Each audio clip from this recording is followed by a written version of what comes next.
There was a time when the school bell rang and kids hit the door running, not because they were in a hurry, but because something was waiting for them at home. Butter and sugar bread, it sounds too simple to be real.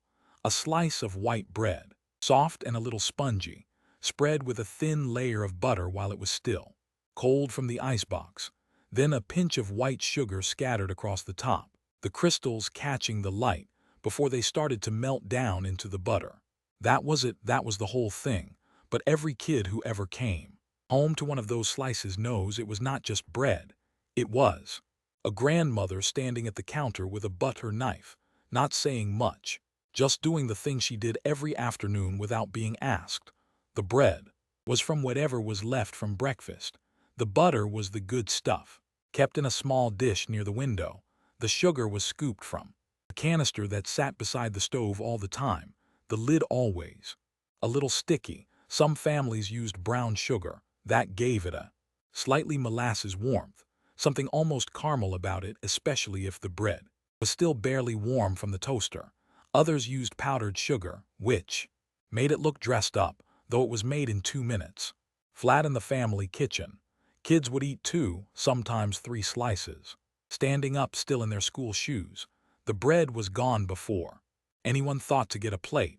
Cold cornbread and sweet milk in certain houses, mostly southern houses.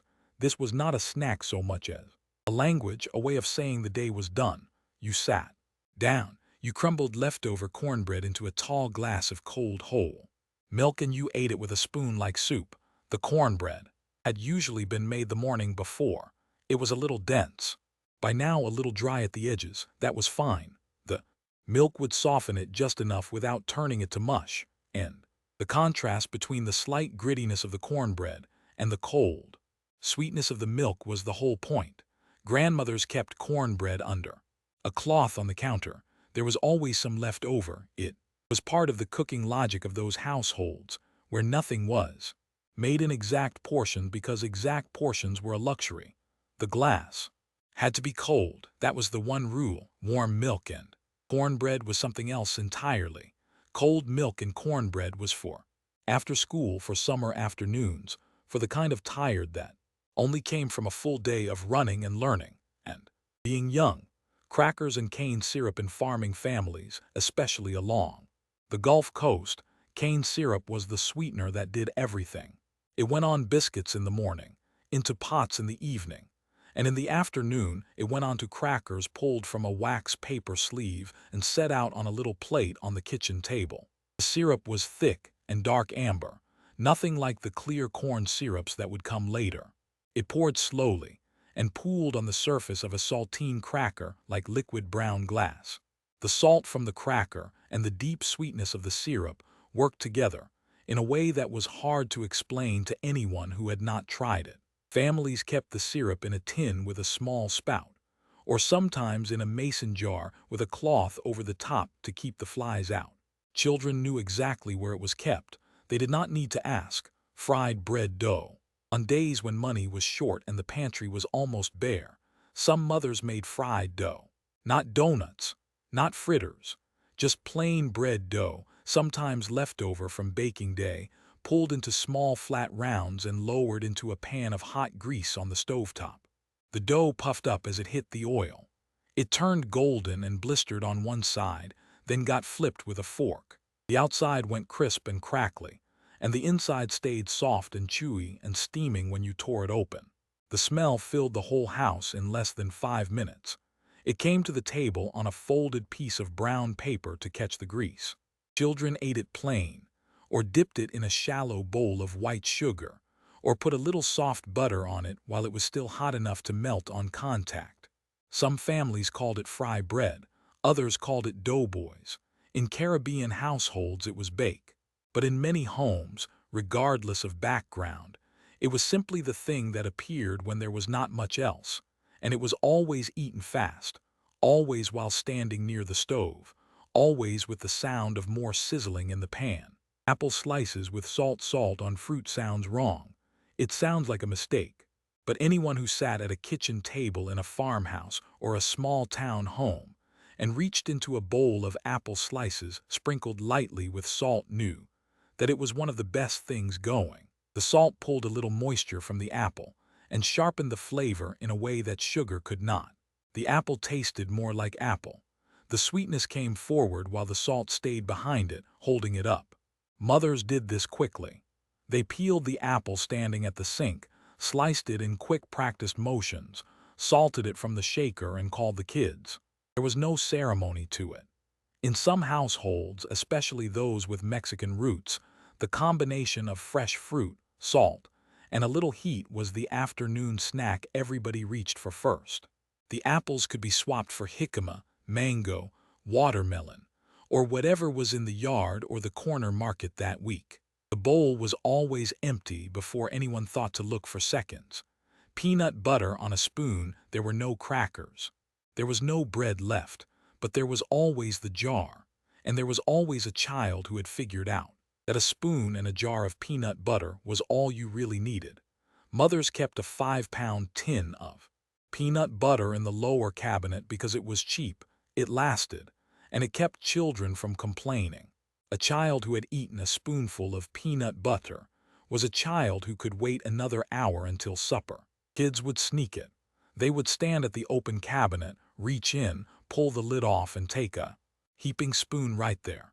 Then they would eat it in the hallway or on the porch slowly because there was nothing to do but eat it slowly. Some children licked the spoon clean and went back for another. Some of them do this still. Cheese toast, not grilled cheese, not a full sandwich, just a slice of bread laid flat under the broiler with a thin layer of whatever cheese was in the house pressed down onto the top of it. A minute or two and the cheese went brown and bubbling at the edges, and the bread underneath went golden and slightly tough on the bottom. That was cheese toast, and it was better than it had any right to be. The cheese was whatever there was. Velveeta melted beautifully, going glossy and smooth. American cheese worked the same way. Sharp cheddar was better if you had it because it had more bite, more of that salty sharpness that made plain bread feel like something worth eating slowly. Children ate it hot enough to burn their fingers, holding the toast at the edges, pulling their hands back, blowing on their fingertips, and then going right back in for another bite. Banana and mayonnaise sandwich this. One gets a reaction from people who hear about it for the first time. A banana sandwich with mayonnaise. It sounds wrong. It sounds like something that happened by accident and should not have kept happening.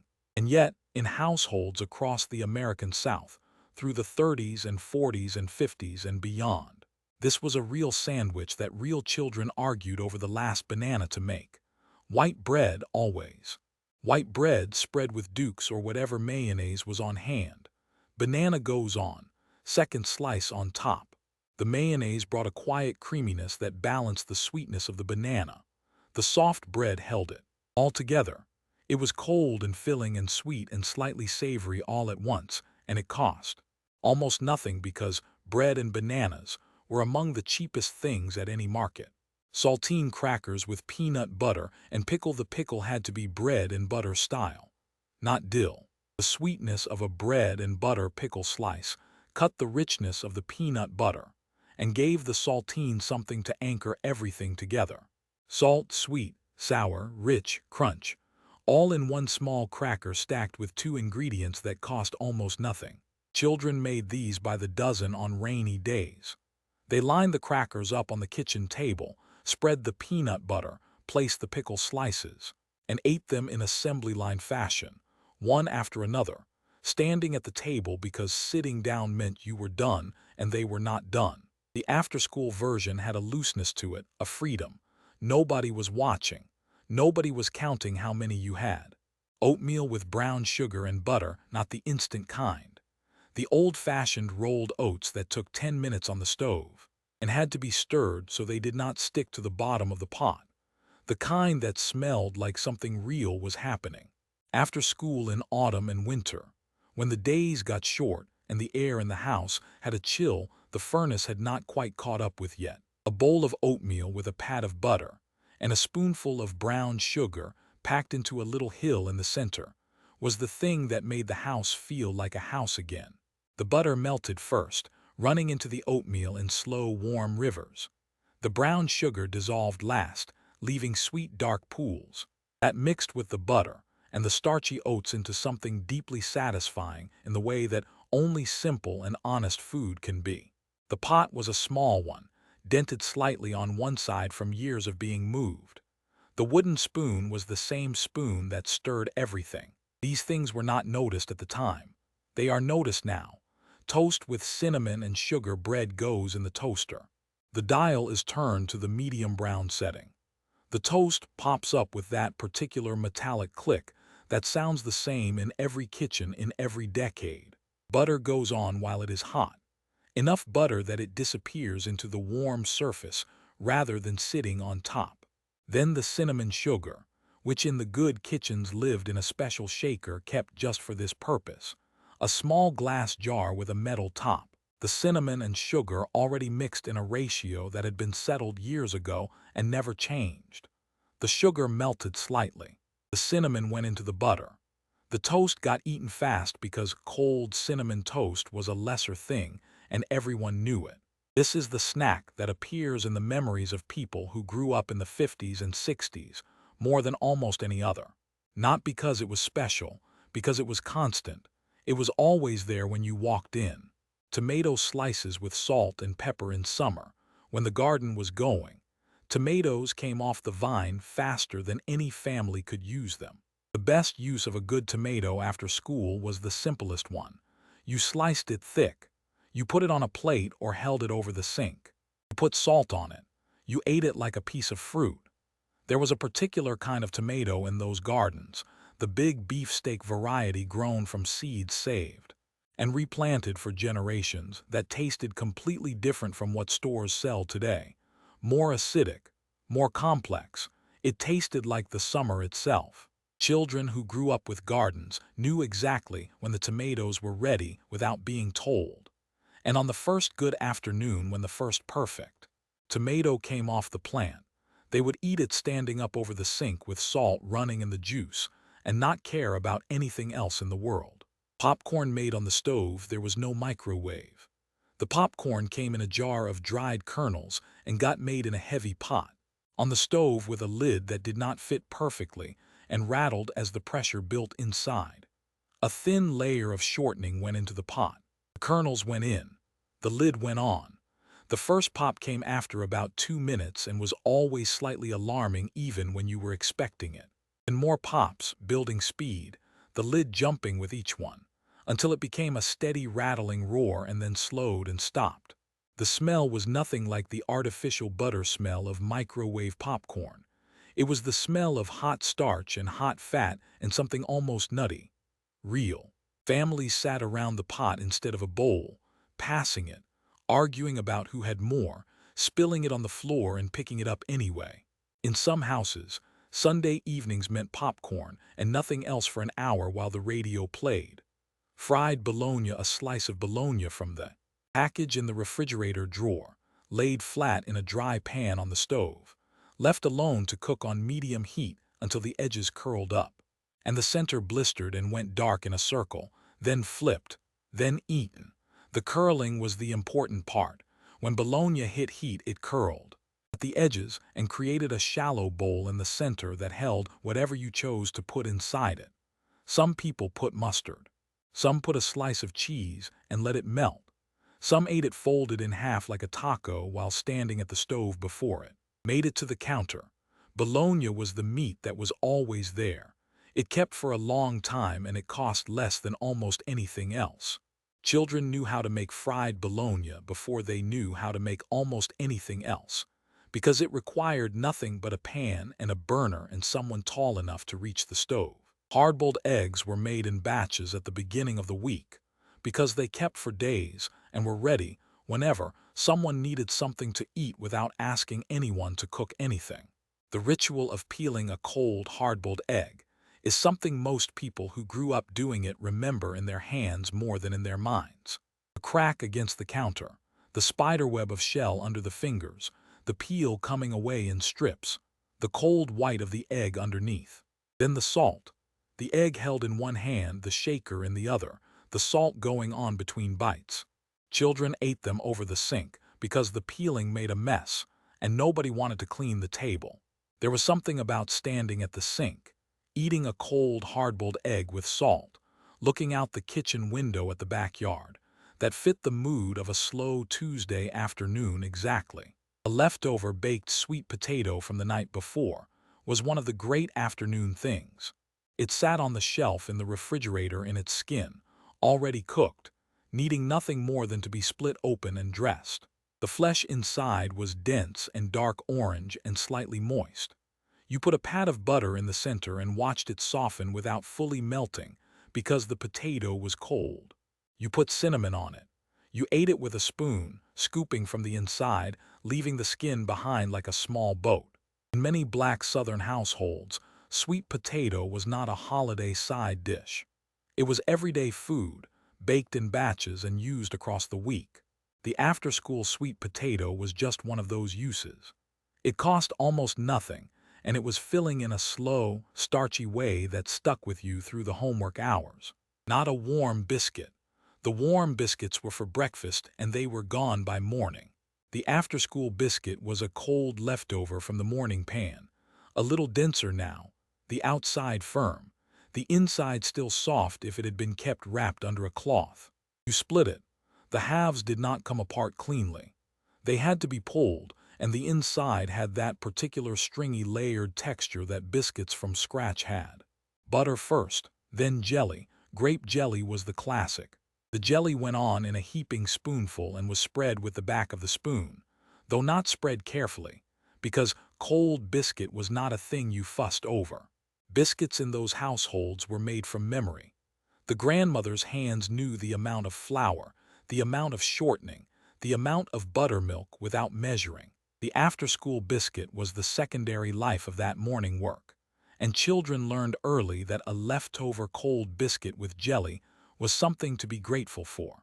Crackers with butter and honey. The honey sat in a jar near the back of the cabinet, sometimes crystallized around the lid.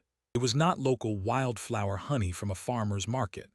It was the store brand in the plastic bear, pulled from the shelf because it was the cheapest honey available and because a jar lasted a long time. Saltine crackers went on the plate. Butter went on each one, pressed from a cold stick with the edge of the knife. Then the honey tilted from the jar in a slow golden thread, just enough to give each cracker a shining coat without running off the edges. This is the snack that made people slow down. Maybe it was the careful way you had to handle the honey without dripping. Maybe it was the sweetness, which arrived in a steady, quiet way rather than a rush. Whatever the reason, crackers with honey had a different atmosphere than the louder, faster snacks. You sat with them. Cold grits in households where grits were made in the morning. There was almost always a lot left over. Leftover grits went into a bowl covered with a plate and into the refrigerator. By afternoon they had set up completely, gone from loose porridge to something more like a cold, soft cake. You could cut them with a knife. Cold grits had a mild corn flavor that was quieter than warm grits, slightly more dense. Some children ate them plain. Some put a little butter on top, some put salt, some put sugar, which was a point of debate in households where sweet grits were not the done thing, but they were eaten, not because they were the best thing available, but because they were there and they were filling. And in families where food was not wasted, the cold grits were part of the rotation without anyone having to say so. Peanut butter and banana on bread. The banana had to be ripe, not the greenish firm kind, the spotty, yellow kind that was a little soft when you pressed it, the kind that some mothers were about to throw out because it had not been eaten in time. Those were the right bananas because they were sweeter and softer, and they spread slightly when pressed into the bread. Peanut butter on one slice. Banana slices laid flat in a row, second slice on top, press. Everything in the sandwich was soft. It had no crunch, no contrasting texture, and for some children that was the appeal. It was entirely gentle, the kind of food you ate when you wanted to be soothed rather than stimulated.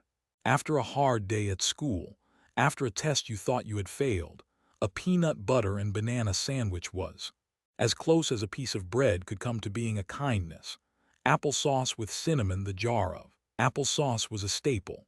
The store-bought kind in the large glass jar kept in the refrigerator after it was opened. It went into a small bowl, a pinch of cinnamon on top, cool and smooth and faintly sweet, the cinnamon sitting in a brown cloud on the pale surface until you stirred it in. For children who were between meals and not hungry enough for something heavy, applesauce was exactly right. It was gentle. It asked nothing of you. You ate it with a spoon at the kitchen table, maybe while doing homework, maybe while looking out the window, and it was over in about 3 minutes. And you felt fine afterward. In the fall, in households where someone made it from scratch, the homemade version was a different thing entirely. The smell of apples and cinnamon cooking down in a large pot was the smell of October. Those jars lasted through the winter, opened in January when the yard was gray and cold, tasting like something warm that had been saved. Toast with soft-boiled egg called soldiers in some households. Strips of toast cut long and thin, meant to be dipped into the yolk of a soft-boiled egg sitting in a small cup, the top tapped off with a spoon, the yolk golden and warm and waiting. The egg had to be exactly right. 4 minutes at a rolling boil, not 3 which left the white too runny, not 5 which set the yolk just enough to ruin the dipping. 4 minutes, then cold water, then the cup.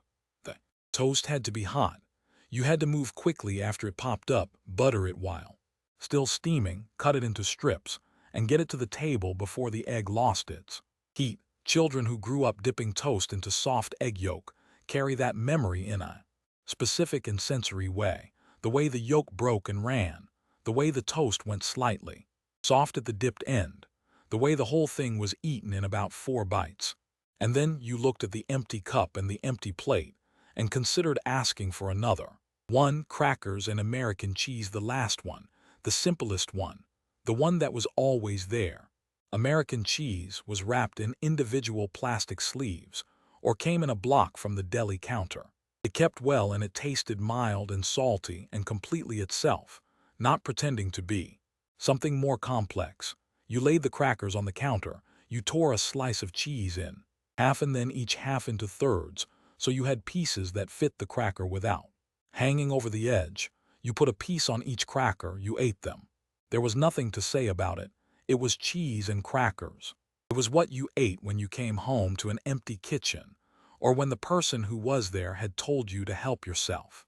It required so little of anyone that it could be assembled by a 7-year-old without asking for help. But it was also somehow the snack that showed up in memory alongside the bigger ones. People remember the cinnamon toast and the fried bologna and the cold cornbread in milk. And then they also remember sitting at the kitchen counter, stacking a little square of American cheese onto a cracker, listening to the sounds of the house in the afternoon, the refrigerator hum and the distant television, and the particular quality of late afternoon light coming through the kitchen window. Food is never just food. That is the thing these old snacks know, and the thing they keep teaching slowly to anyone who stops long enough to remember them.